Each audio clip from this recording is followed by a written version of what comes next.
Bueno, o sea, de que tenía preparado la cuestión esta de la...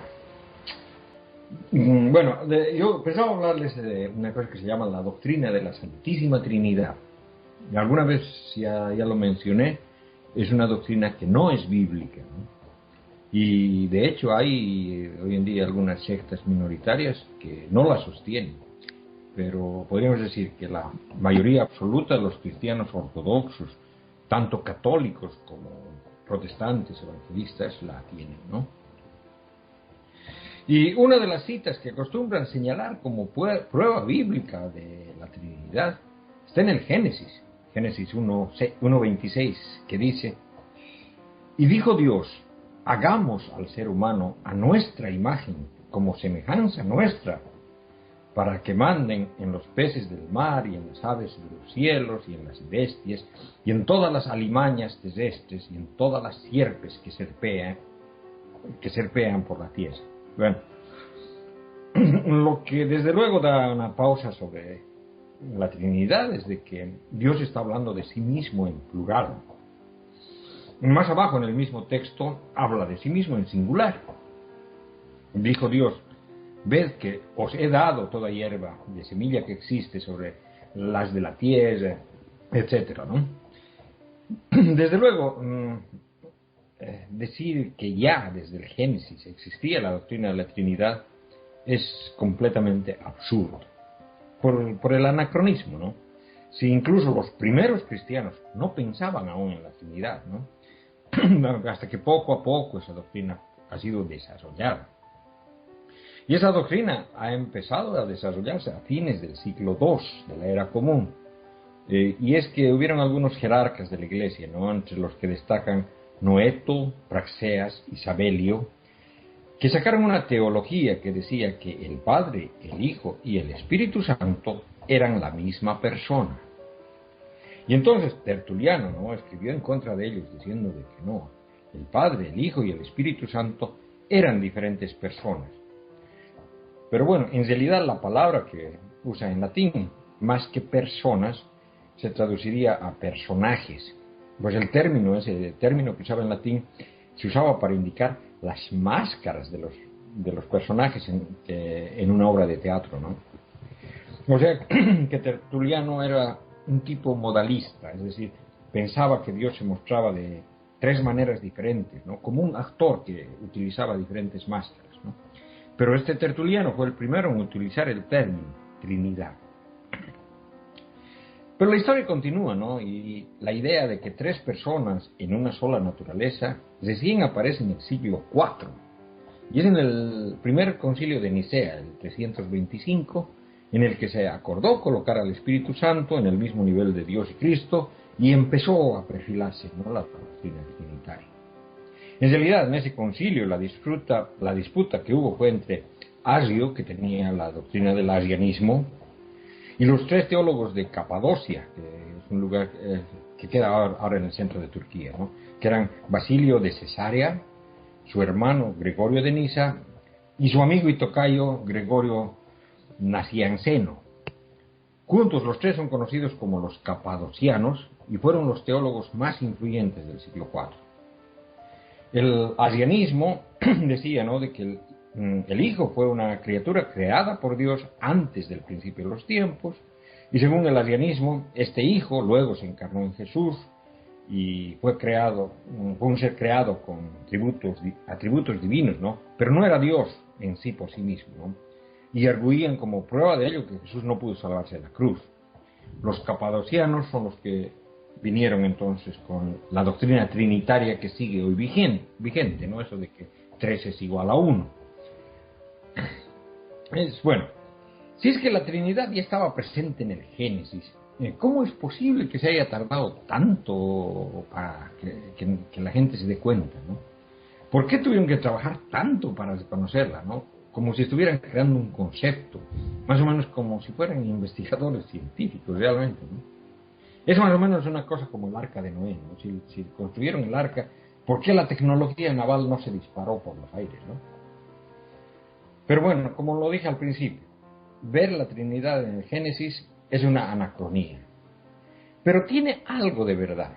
porque la pluralidad, que en realidad no tiene que ver con el trinitarismo, sino con el politeísmo, cuando cambia a singular es solamente porque es un Dios el que está hablando, ¿no? Pero el hagamos al ser humano a nuestra imagen es claramente politeísta. De hecho, incluso la palabra Elohim, que es traducida en la Biblia como Dios, es un pronombre plural, ¿no? Y es que, bueno, ya me cansé de decirlo, originalmente los judíos eran, como el resto de los cananitas, politeístas. Creían en la existencia del Padre de todos los dioses, el Elián, el más alto de todos los dioses, implicando que habían otros. Habían los 70 hijos de Dios que están mencionados por aquí y por allá en la Biblia, ¿no? Y cada cual de ellos recibe una nación para gobernar. Esto está en el Deuteronomio, capítulo 32, ¿no? Y Yahweh, o Jehová, ¿no?, que estaba entre ellos, era también un hijo de El Elián. Y la nación que le toca gobernar es Israel. Pero luego, eventualmente, ¿no?, aplicaron el mito de la realeza, que todas las monarquías aplicaban, ¿no?, porque el rey era representante del Dios en la tierra.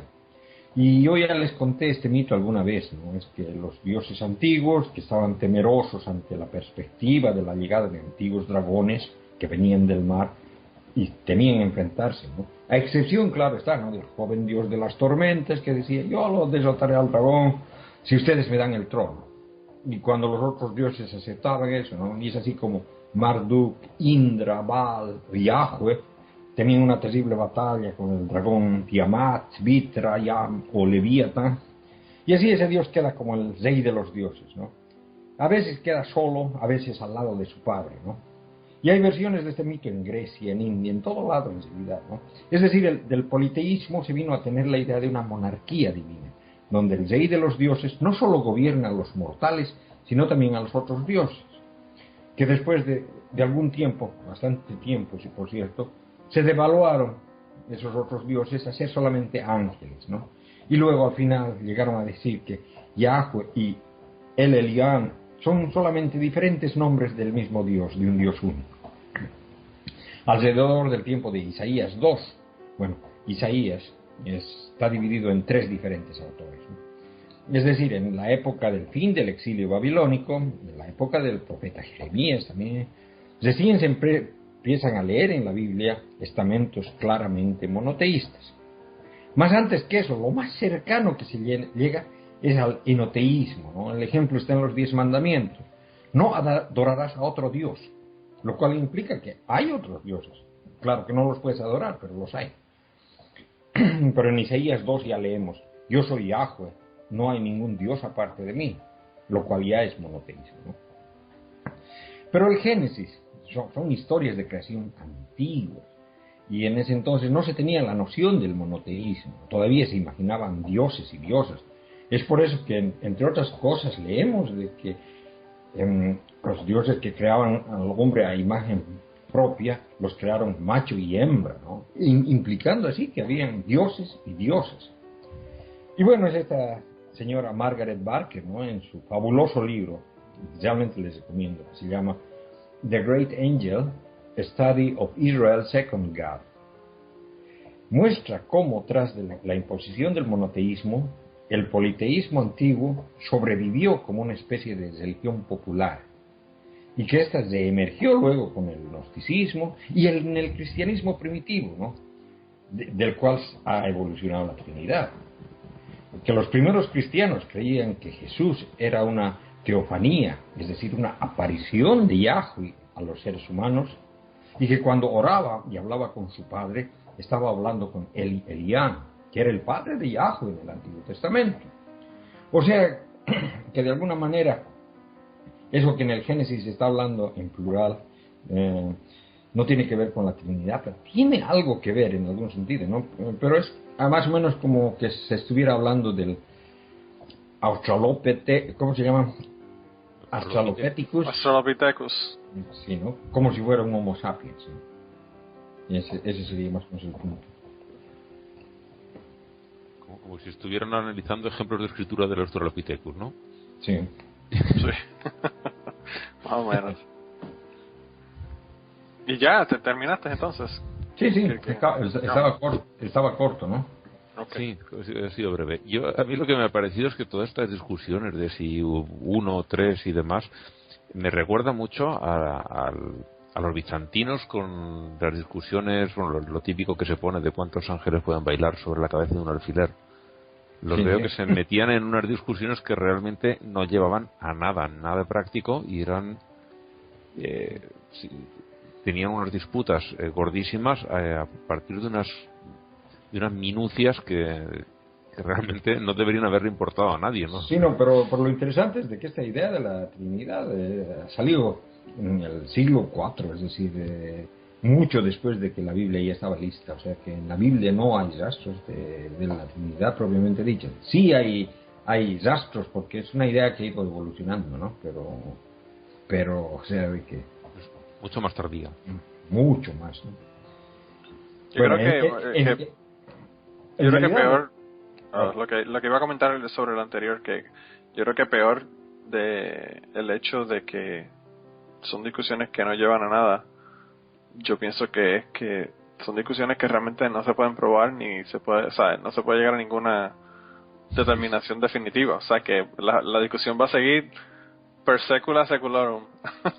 Sí, Porque nadie, o sea, es tu palabra contra la mía y lo que tú dices contra lo que yo digo y pues realmente no hay forma de tú pues llegar a una conclusión definitiva. pero sirve muy bien para liquidar algún que otro rival. Ah, bueno, claro. Eso sí. bueno, Eh, al estar leyendo las fantasías de este Byron Serrano, ¿no? No sé si lo pronuncio bien su nombre. Tal vez es Byron, ¿no?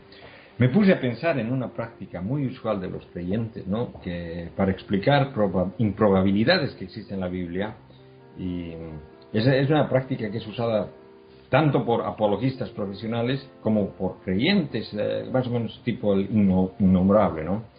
Y es que piensan que si demuestran que un hecho pudo suceder de tal manera, ¿no? O sea, que Jesús realizó tal o cual milagro de tal o cual otra manera, o que tal vez que Pablo realmente escribió sus epístolas, por tales cuales razones, ¿no? Es decir, mientras sea una manera que sea teoréticamente posible, entonces tuvo que ser así. O sea, luego Ya. dicen que esa es la forma histórica de tratar la cuestión. No se dan cuenta de que digamos, el hecho de que haya sucedido de esa manera no es evidencia de que haya sido así, claro, claro. ¿no? O sea que uno tendría que demostrar su hipótesis, ¿no? No basta con sugerir una hipótesis para aceptarla como hecho real, ¿no? Sí, o, Es o decir, darla, o darla. así, ¿no? Piensan que se encuentran una manera de hacer creíble una fantasía bíblica, o incluso alguna suposición que tienen sobre el contenido de la Biblia, entonces ha tenido que suceder de esa manera, ¿no?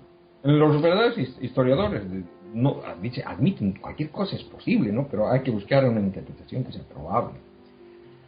Claro, pero Cristian, también lo que ocurre es que en situaciones como esta, en donde ellos creen que prueban una cosa, es que tú puedes probar la existencia de Jesucristo, por ejemplo, por ponerte un ejemplo de la Biblia.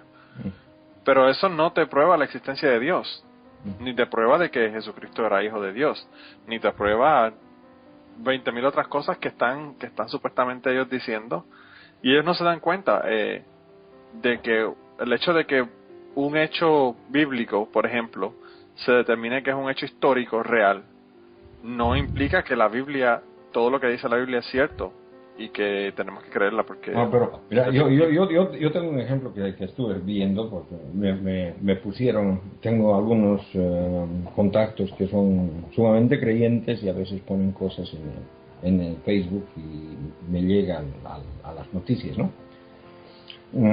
Y es un ejemplo de esas explicaciones científicas, entre comillas, ¿no? Que presentan sobre la historia en Unas la comillas muy grandes. sobre sí. esa historia en la que 2 millones de judíos cruzaron el Mar Rojo, dirigidos por Charlton Heston, ¿no? Ya, hay algunas que hablan, ¿no? de una erupción volcánica, ¿no? Que pudo hacer levantar el fondo marino, creando un puente temporal, y hay otras que indican, ¿no? Que ese determinado lugar, eso es lo que me mostraron, en un determinado lugar en el Mar Rojo existe una parte que el fondo no es tan profundo, ¿no? y que pudo haber algún movimiento telúrico o incluso tal vez eólico, ¿no? Quiso salir a la superficie del puente temporalmente, ¿no? Y luego se cesó cuando llegaban los egipcios encabezados por Jules Reiner, ¿no? O sea que incluso yo he visto antes, ¿no?, a otros que toman la historia de manera diferente, porque en el texto el término Mar Rojo es el mismo que usaban para señalar un pantanal, es decir, que no se refería al Mar Rojo que conocemos, ¿no?, sino era solamente un pantano, ¿no? Y que el viento logró endurecer el pantanal, cosa que permitió que los judíos pasaran, pero luego por el peso de los carruajes egipcios que estaban llevando armamento, los hizo trancar en el lodo. Pero sea como sea, ¿no?, buscan una manera científica, entre comillas, nuevamente, de explicar algo que no tiene explicación, ¿no? Cuando en realidad lo más lógico es aceptar que toda esa historia es un mito. Ante todo, falta total de evidencia de que los judíos hayan estado vagando 40 años en el desierto, ¿no? No, y lo que te iba a comentar es eso, que yo he leído historiadores que alegan que los judíos no estuvieron como esclavos en Egipto.